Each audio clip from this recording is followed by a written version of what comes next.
Everyone, नमस्कार। मैं रवि रंजन और आप सभी का इस यूट्यूब चैनल पर स्वागत करता हूं। तो आइए दोस्तों, शुरू करते हैं पीटी श्योर 2020। तो पहला क्वेश्चन है, निम्नलिखित युग्मों पर विचार कीजिए। हाल ही के समाचार में आए पद और संबंध।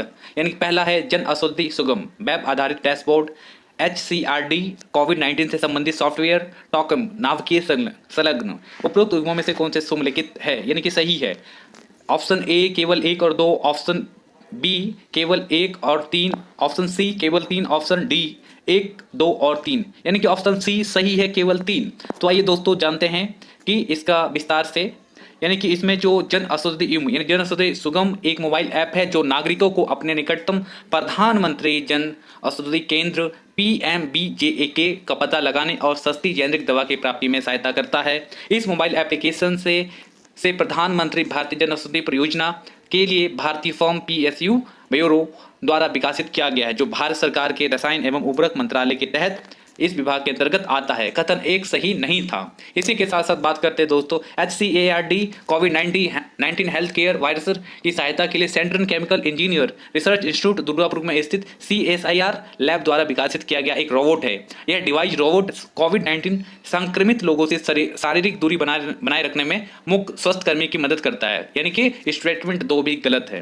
इसी के साथ स्टेटमेंट 3 पे आते हैं। टोकामा यह प्लाज्मा के चुंबकीय प्रतिरोधन के लिए नाभिकीय संलग्न अनुसंधान में प्रयुक्त एक उपकरण है। यह चुंबकीय क्षेत्र के एक जटिल सिस्टम से बना होता है। एक खोखला टॉन्ट के आकार के कंटेनर में अभिक्रियाशील अवशेषित कणों के प्लाज्मा को परिरोधित करता है और 1960 के दशक के माध्यम में टोकम प्रोडाइडल चुंबकीय परिधान हेतु रूसी शब्द का एक इंक्रोमियो को सोवियत संघ के प्लाज्मा भौतिकवादी द्वारा विकसित किया गया था। यानी क्या कथन 3 सही है।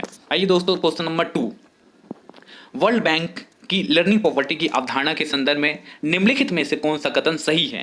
यानी कि ऑप्शन ए, यह उन बच्चों के प्रतिशत को दर्शाता है जो 10 वर्ष की आयु तक भी एक सरल पाठ को पढ़ने में असमर्थ है।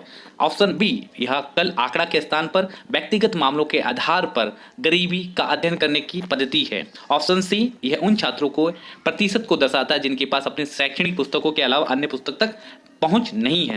यानी कि अवधारणा डी पे आते हैं। तो ये अवधारणा उस जनसंख्या के प्रतिशत को दर्शाता है जहां 35 वर्ष की आयु के बाद सीखने की क्षमता में ठहराव आ जाता है। तो इसका आंसर क्या होगा? इसका आंसर होगा ए। और आइए एक्सप्लेन क्या है देखते हैं। तो लर्निंग क्राइसिस का उल्लेख करने के लिए वर्ल्ड बैंक ने यूनेस्को इंस्टीट्यूट फॉर स्ट्रेटेजी के साथ मिलकर विकसित नई आंकड़ों का उपयोग करते हुए लर्निंग प्रॉपर्टी की अवधारणा को प्रस्तुत किया। लर्निंग प्रॉपर्टी की सरल पाठ भी पढ़ना और समझने में असमर्थ 10 वर्ष की आयु के बच्चों को प्रतिशत के रूप में परिभाषित किया गया है। स्कूलिंग एवं लर्निंग संकेत को एक साथ लाता है। वर्ल्ड बैंक एक नए आंकड़ों के अनुसार मिडिल हाई इनकम वाले फैमिली में सभी बच्चों को 53% लर्निंग प्रॉपर्टी पीड़ित हैं, जो लर्निंग प्रॉपर्टी को कम करने के लिए SDG 4 समावेशी समतापूर्ण गुणवत्ता एवं शिक्षा सुनिश्चित करने के लक्ष्य से काफी दूर है। यानी कि ऑप्शन ए सही है। इसी के साथ दोस्तों बात करते हैं क्वेश्चन नंबर 3। अंतरराष्ट्रीय ऊर्जा एनर्जी जो कच्चे तेल की वैश्विक मांग आपूर्ति पर आउटलुक जारी करती है, किस संस्थान के अंतर्गत कार्यरत है? पेट्रोलियम निर्यातक देश संगठन ओपेक, ऑप्शन बी आर्थिक सहयोग एवं विकास संगठन, संयुक्त राष्ट्र संघ, विश्व व्यापार संगठन।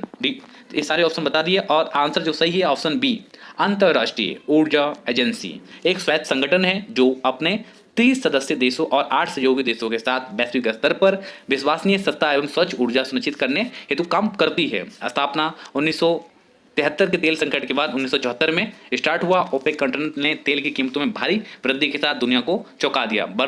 भारत वर्ष 2017 में अंतरराष्ट्रीय ऊर्जा एजेंसी का एक सहयोगी सदस्य बना है। तो क्वेश्चन यहाँ से पीटी में पूछा जा सकता है कि अंतरराष्ट्रीय ऊर्जा एजेंसी IEA आर्थिक सहयोग विश्व संगठन OCED के ढांचे में स्थापित एक स्वायत्त निकाय है। विश्व बैंक या अंतरराष्ट्रीय मुद्रा कोष IMF के विपरीत IEA अनुदान या ऋण प्रदान नहीं करती है। अंतः विकल्प भी सही है। इसी के साथ साथ क्वेश्चन नंबर 4 पे आते हैं और देखते हैं कि उत्तर से दक्षिण की ओर यात्रा करते हुए भारत में परमाणु ऊर्जा संयंत्रों का दौर किस क्रम में कर सकते हैं?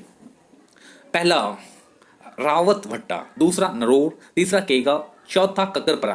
नीचे दिए कोड का प्रयोग कर सही उत्तर चुनिए। तो बताइए जल्दी से कौन सा उत्तर सही है। Option A 2 3 1 4, option B 2 1 4 3, option C 2 4 1 3, option D 3 4 1 2। जल्दी, option B is right answer. यानी कि वर्ष 2018 के अनुसार भारत में दुनिया में ऊर्जा का तीसरा सबसे बड़ा उपभोक्ता तथा तेल का तीसरा बड़ा आयात देश है। देश में मार्च 2018 तक 7 परमाणु संयंत्र और 22 परमाणु रिएक्टर संचालन में थे। भारत के पास कुल स्थापित परमाणु क्षमता लगभग 6780 मेगावाट है। तो इस क्रम में देखते हैं कि भारत ने परमाणु ऊर्जा संयंत्र तारापुरा महाराष्ट्र, रावतवट्टा राजस्थान, कुंडलूम तमिलनाडु, केगा Karnataka, कक्कापरा Gujarat, कलप्पम Tamil Nadu, नरोर Uttar Pradesh. Right answer is B. इसी के साथ आप जो है लास्ट और 5वां क्वेश्चन, निम्नलिखित विद्वानों में से कौन सा से अकबर के शासनकाल से संबंधित है? बताइए। पहला एकनाथ, दूसरा फैजी, तीसरा Tulsidas.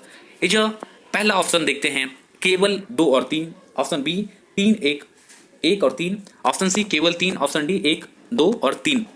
Right answer is a, यानी कि एकनाथ तथा तुकाराम जहांगीर के समकालीन थे जिन्होंने मराठी भाषा को विकसित करने तथा लोकप्रिय बनाया। अकबर के शासनकाल 1556 से 1605 फारसी गद्य एवं पद अपने फेमस में था। फैजी अकबरनामा के लेखक अबुल फजल का भाई एक प्रमुख कवि था जो अकबर के अनुवाद विभाग में काम करता था। महाभारत का अनुवाद भी किया था। अकबर के शासनकाल में 2 फारसी कवि थे जिसमें उत्बी और नाजिर थे। नाजिर एक साहित्य संरक्षक के रूप में अब्द अल रहीम खान के दरबार में शामिल होने वाला पहला ऐसा कवि था जिसका जन्म ईरान में हुआ था। तुलसीदास मध्यकालीन युग के सर्वाधिक प्रभावशाली हिंदी कवियों में से एक थे जो प्रमुख जैसे कि रामचरितमानस, विनय पत्रिका, दोहावली, कवितावली, हनुमान चालीसा, विराग इत्यादि, जंगरी, जानकी मंगल, प्रवृत्ति मंगल इत्यादि लिखा है। तो अगर दोस्तों मेरे चैनल को आप लोगों ने लाइक, कमेंट, सब्सक्राइब करना ना भूलें। धन्यवाद।